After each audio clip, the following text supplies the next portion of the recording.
পুকুর পাড়ে ওই আম গাছটাতে অনেক আম ধরেছে, এটা আমরা ইংরেজিতে কিভাবে বলবো?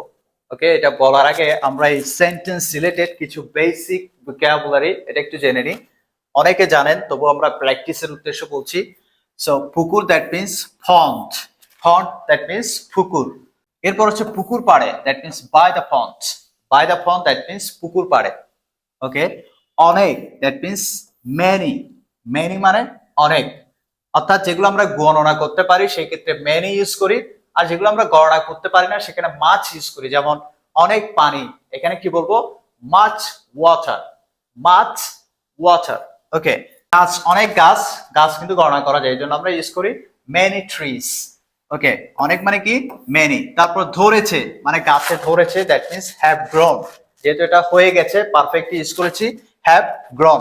আমরা ধরা, দ্যাট মিনস গ্রো, এটা ধরেছে অর্থ হবে হ্যাভ গ্রন। ওকে, আমরা এগুলো এখন সেন্টেন্স অ্যাপ্লাই করব। পুকুর পাড়ে ওই আম গাছটাতে অনেক আম ধরেছে।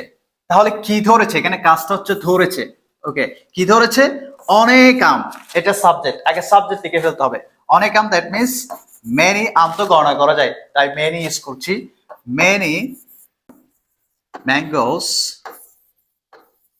মেনি ম্যাঙ্গোস, অনেক আম ধরেছে, দ্যাট মিনস কি? Have grown. যেহেতু সাবজেক্টটা প্লুরাল এই জন্য হ্যাভ হয়েছে, সিঙ্গুলার হলে হ্যাজ হতো। মেনি ম্যাঙ্গোস হ্যাভ গ্রোন,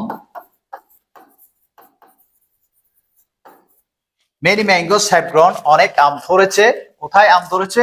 ওই আম গাছটাতে, that means on that mango tree, on that mango tree, ওই আম গাছটাতে। কোথায়? পুকুর পাড়ে, by the pond, by the pond. পুকুর পাড়ে দ্যাট মিনস কি?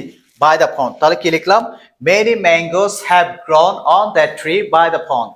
ওকে, say with me, many mangoes have grown on that tree by the pond. পুকুর পাড়ের ওই গাছটাতে অনেক আম ধরেছে। That's all.